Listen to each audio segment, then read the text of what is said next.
It's time for the 49ers Rush podcast.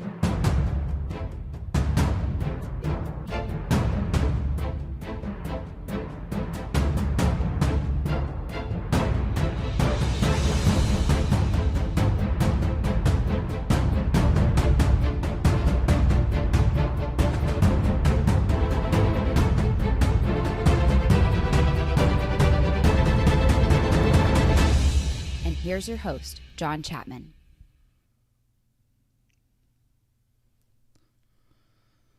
All right, welcome to another episode of the 49ers Rush podcast. I'm your host, John Chapman, and this is turning into probably my favorite episode of the week, the Scouting Report. A huge matchup, and we've said this every week so far.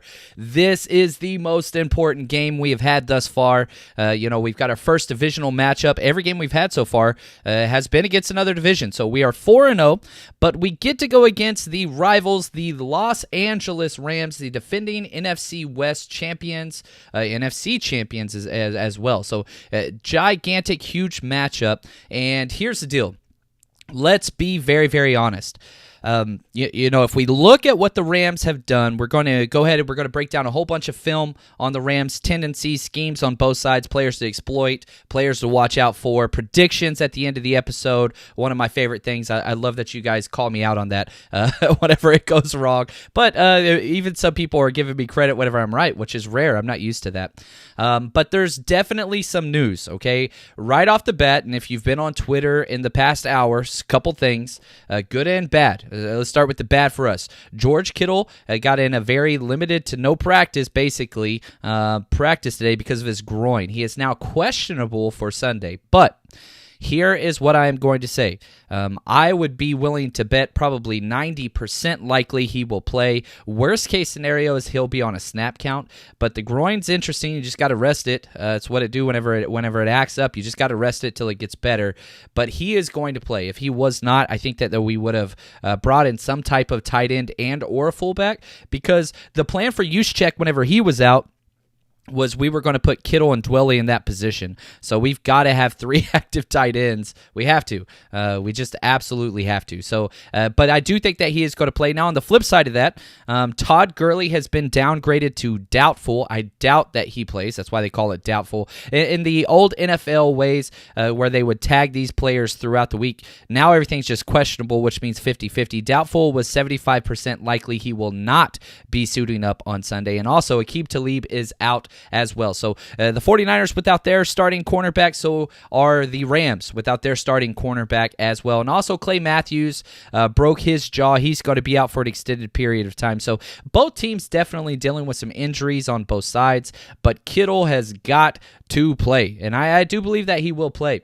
Again, we'll have to wait and just kind of see what's going to happen, but I do believe Kittle's going to play, which is huge. Yeah, that's a really, really big deal. Now, when we look at the Rams and kind of what they went through last week, they lost last week to the Seattle Seahawks and Seattle on Thursday Night Football. That was the close game, 29-30. They missed a field goal at the very end as time expired to lose the game.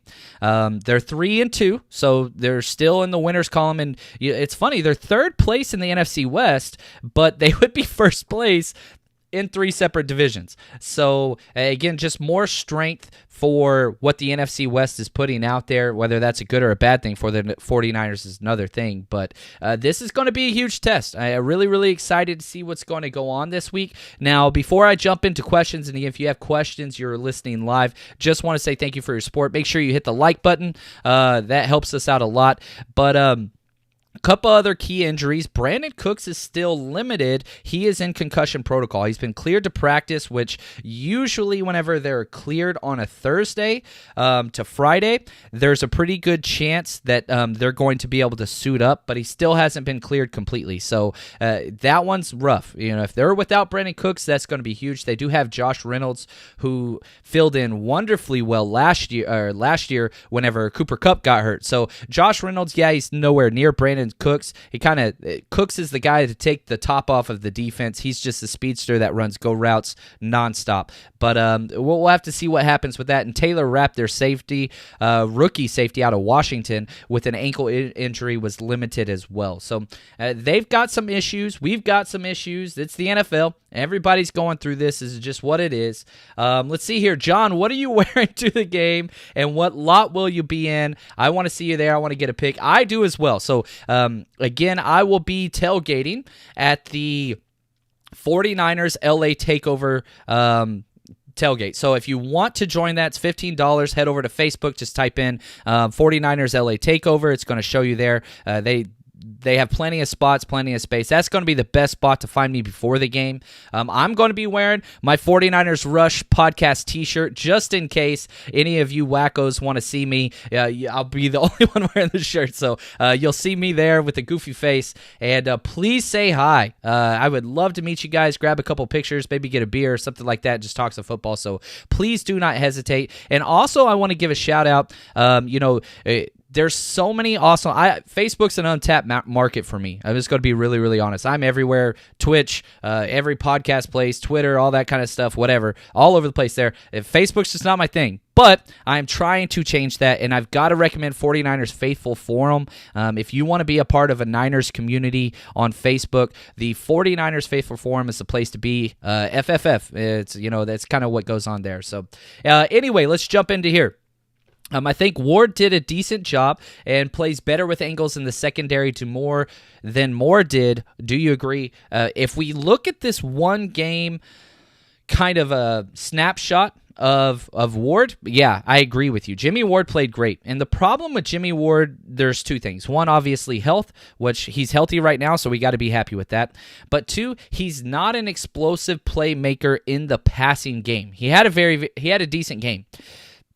But he is great in the run game. You wish you could kind of combine Tarvarius Moore and Jimmy Ward, because Jimmy Ward's always in the right place. He's just not very explosive when it comes to the passing game. He's not that eraser that you want in the back of your secondary. However, he is great in pursuit angles and tackling. He's very, very physical, and he is usually in the right place whenever he's approaching the line of scrimmage, which is a big reason why we tried him out at nickel a few years ago, because we wanted to keep him in the box because he's just so physical. So, yeah, I agree with you completely there. He does help us out very positively in the run game, perhaps not so much in the passing game. So we'll just have to see what's going to happen there. Another question, what tight ends will be active? Who is likely to play the fullback role as of now?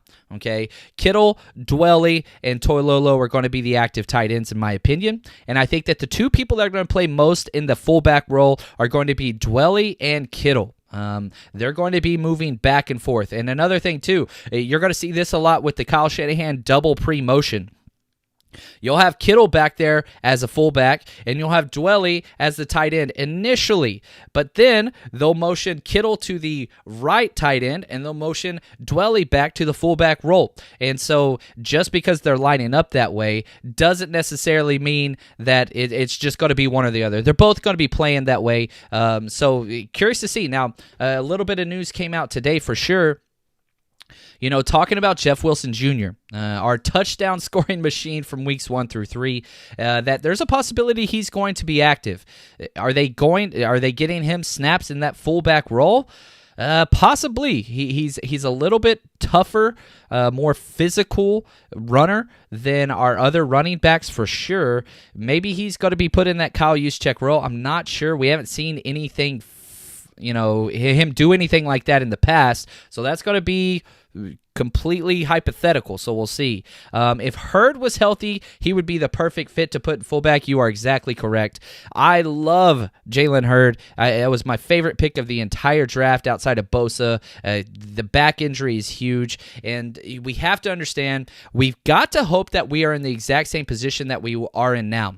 Last week, again, all the questions were about Emmanuel Mosley, we need a cornerback, and Justin School, we need a left tackle. Those questions don't exist anymore. You're not seeing any questions about them anymore. So hopefully there is a way in which we can answer those questions again, because these are just fill-in. These are substitute players that are just keeping average play at those positions until we get our studs back. And again, you look at Kyle Juszczyk, Joe Staley, Mike McGlinchey, all three are top run blockers at their position in the entire NFL, not just for the 49ers of the NFC West. They're the best of the best. So we need these guys that know the system so that Kyle Shanahan doesn't have to dumb down his scheme. They all know what they're doing out there.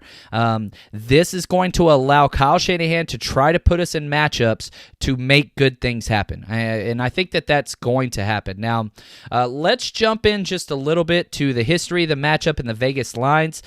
Currently, with where it is sitting, over on my bookie, I'm going to go through my special bets of the week with this game. I got a crazy bet for you guys. It's not necessarily a long shot, but it's not an even bet for sure. It is. I'm going to make some money this week. I hope you guys join me. It's going to be good. So just teasing that one later. We'll talk about that. But just the Vegas lines over on my bookie and most Vegas sites, 49ers are getting 3 points. So again, the common theme is this.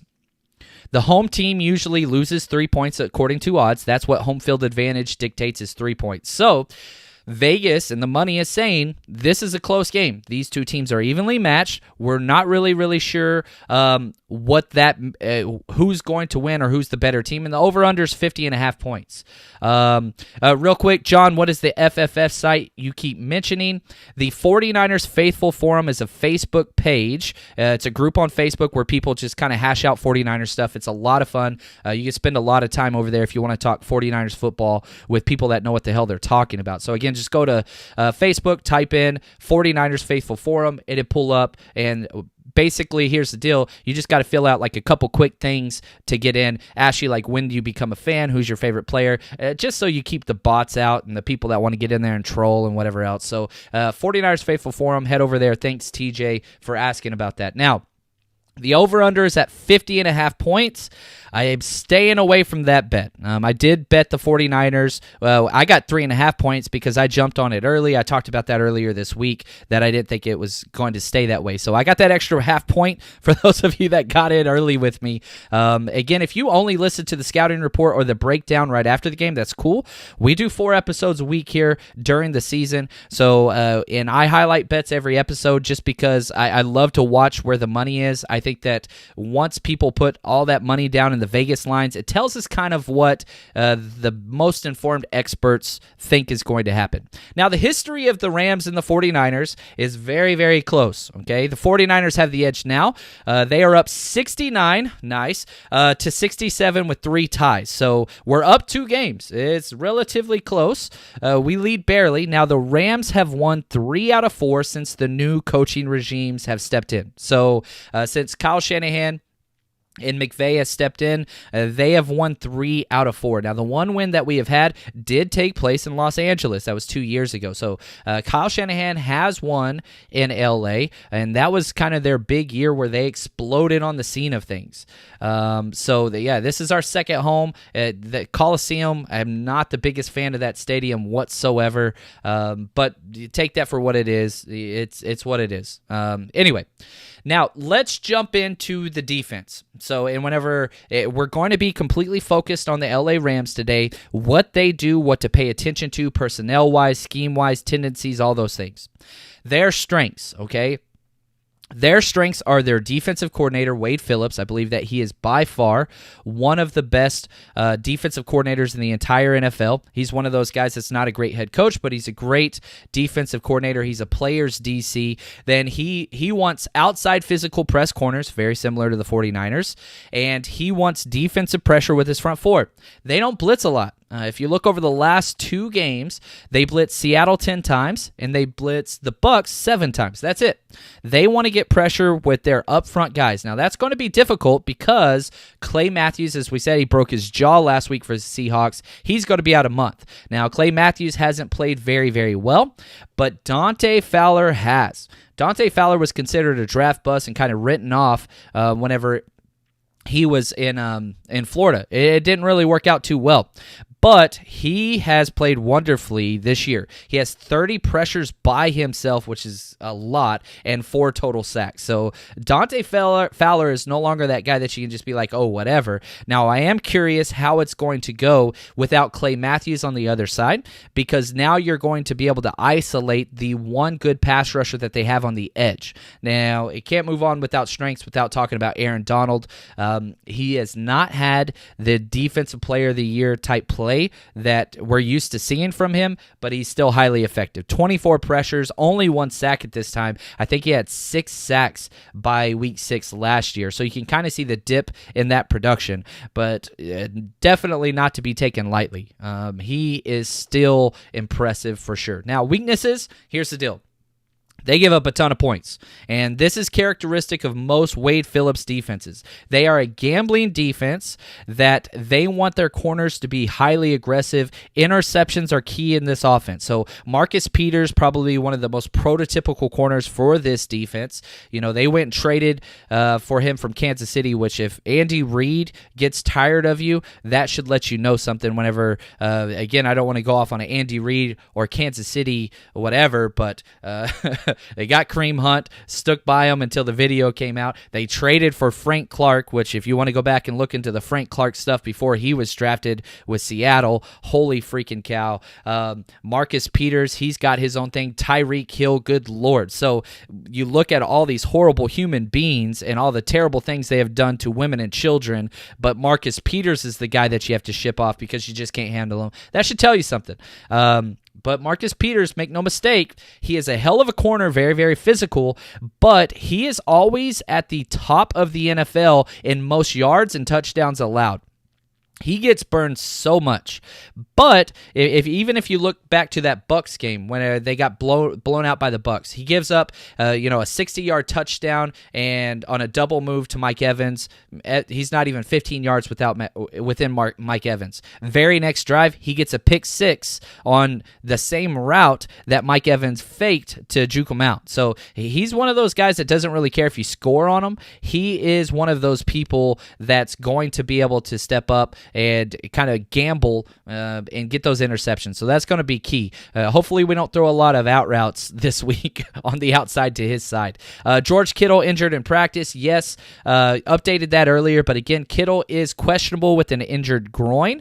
I still do think that he will play. I do believe that Kittle will be playing. He is questionable, but I do think that they are going to be able to play Kittle. Perhaps it's just fewer snaps, but that is going to be key. No doubt about that. Now, let's look at players that we can exploit on this defense, and there are many, okay? Aqib Talib is out, as we said. Josh Hill is going to be the corner that steps in on the outside, but here's the thing. The safety is the target here, okay? John Johnson, he has already missed 8 tackles. That's already. He's given up a few different touchdowns. Marcus Peters have given up 2 touchdowns, and this is a secondary that you could take advantage of. They like to play a super, super deep safety, press man on the outside, which is kind of becoming a little bit more prototypical in the NFL. But again, as I said, they want to gamble, they want to gamble, they want to gamble. Now, they do love to have as many men in the box as possible.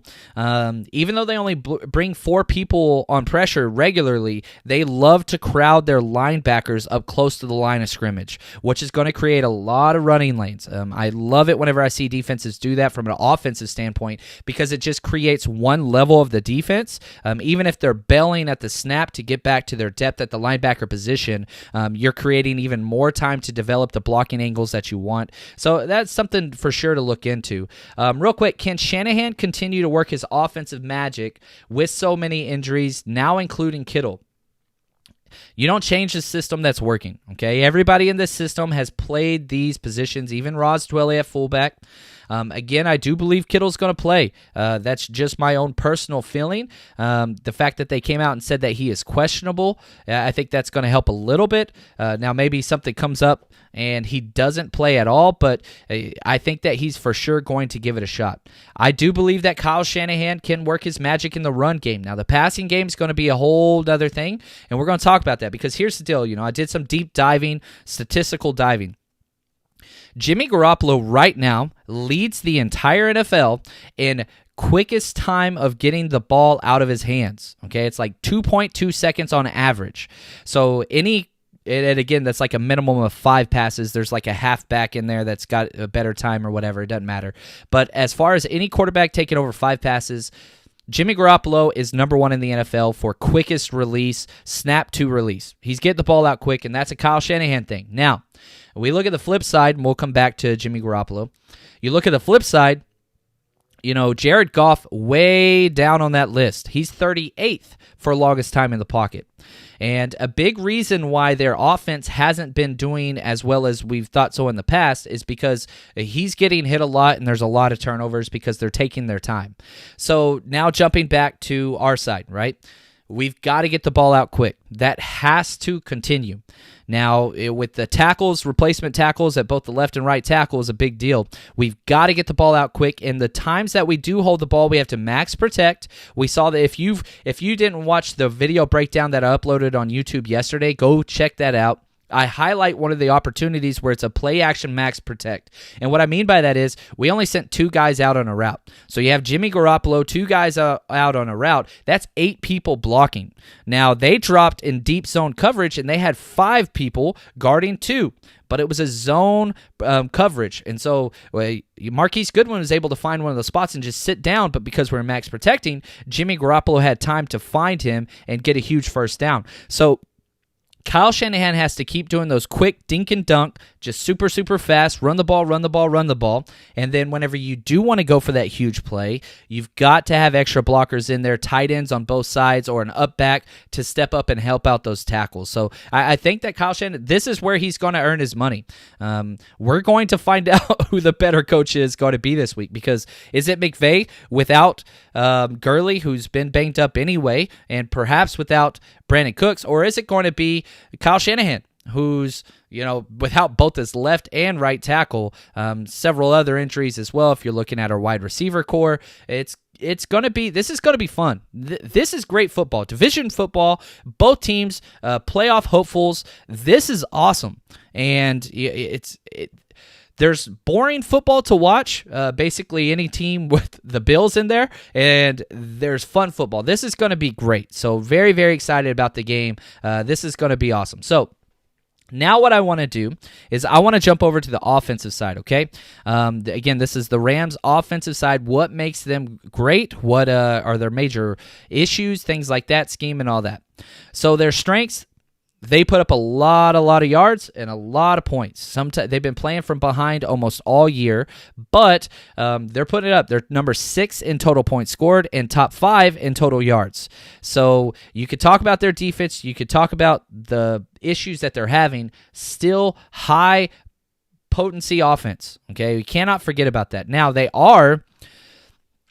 They do lead the NFL in pass attempts, which is never a good thing, okay? You want to be able to rely on the run, and now that Todd Gurley's out, that's going to be even more problematic because now you're going to be playing with the backups. I'm assuming Todd Gurley's not playing. I am also assuming that George Kittle is playing. So you can call me a homer, whatever.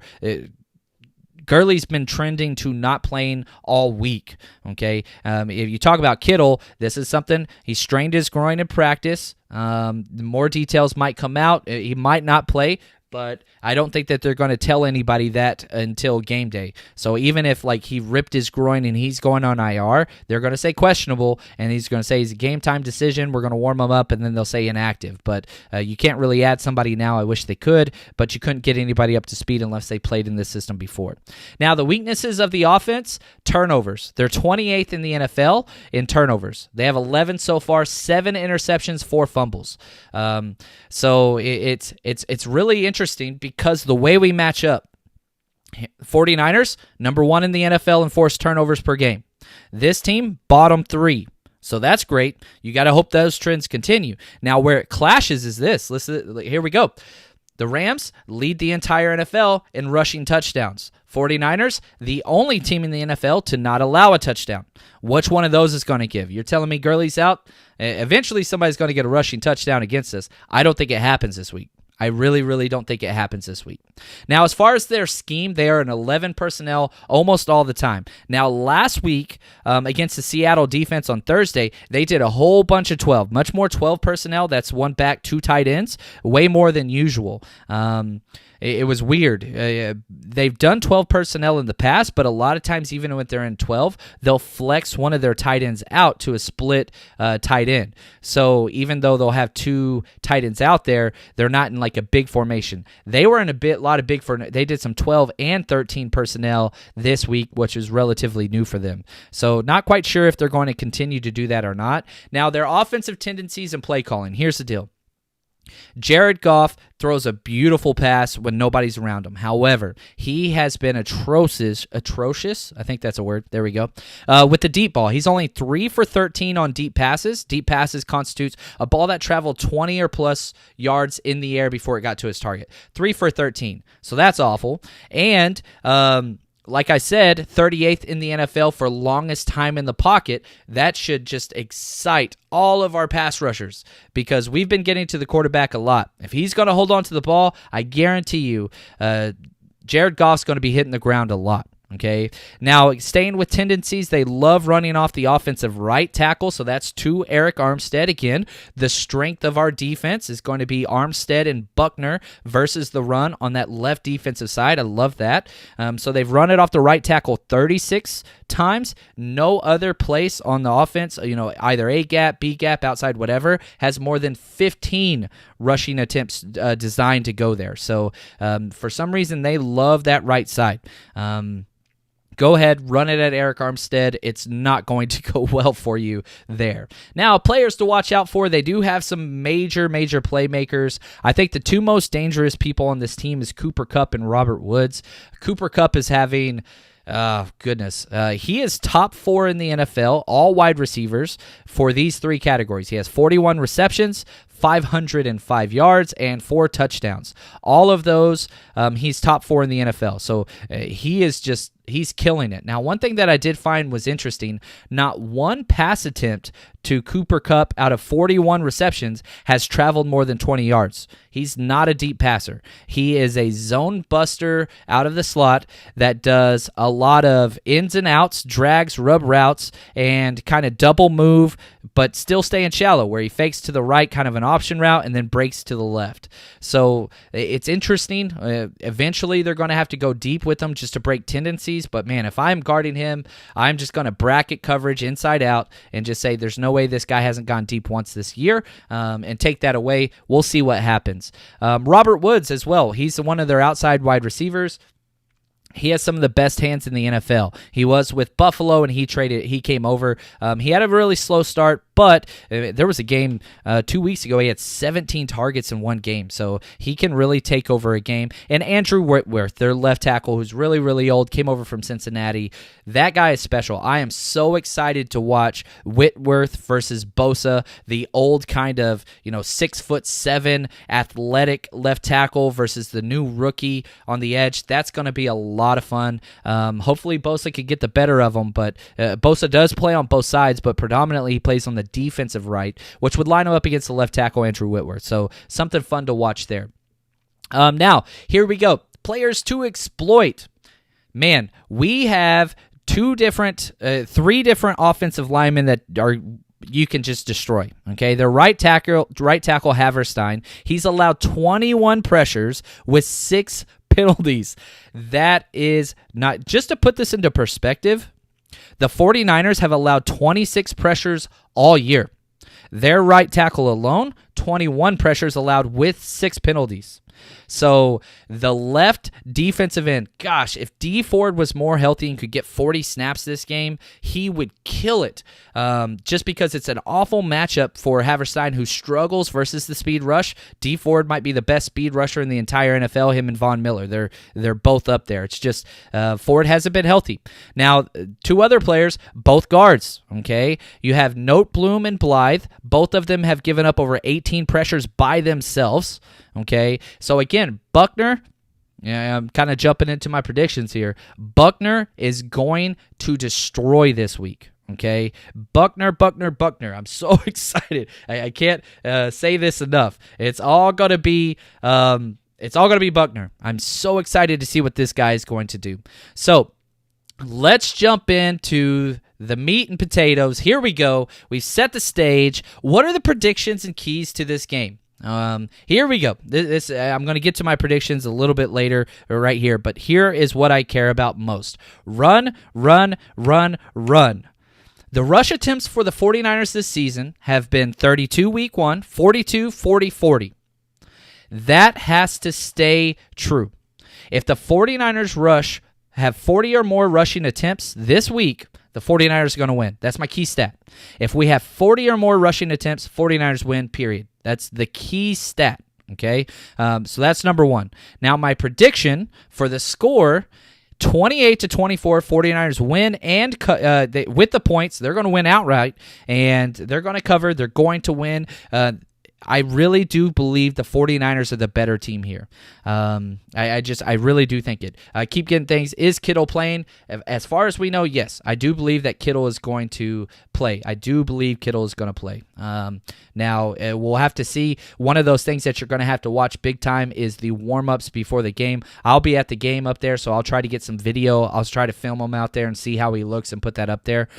So if you want to follow me on Twitter, that's where that'll be, at JL_Chapman. Now, back to the predictions, 28-24, and here's the deal with my bet of the week. So if you want to make some money with me, this is what I'm betting this week, and this one's a little crazy, but that's okay. Head over to mybookie.ag. I love my bookie because they're just so fast, reliable. You bet, you win, you get paid. So easy to get money in, to get money out, and you can bet on everything. They have so many things. So you could bet just the traditional over and under spread and all that stuff, which if you want to do that, that's great. Head over there, mybookie.ag. Use promo code 49ers, which is key. If you already have an account, that's okay, but if you're setting up an account, use promo code 49ers. That doubles your initial deposit, and it helps the podcast out tremendously. So just want to say thank you to all those people that did that. Now, here's what you do. Go to mybookie.ag. You scroll down, and you click on Props Builder. Okay, I built this one. So this is the Chapman special, if you will. Here we go. These are the three things that I'm betting, and it plays out plus 950, okay? Breida to have 70 yards rushing, score 1 touchdown, and the 49ers win. All three of those things have to happen, so it's plus 950. So I put $10 down on that, and that's to win 105. I really do believe, again, if I'm staying with with what I'm saying with my prediction, okay, we're going to rush 40 times, and we're going to score 28 points. I do believe that Breida continues to be the starting running back, and I believe that he doesn't have to have that many carries to get 70 yards.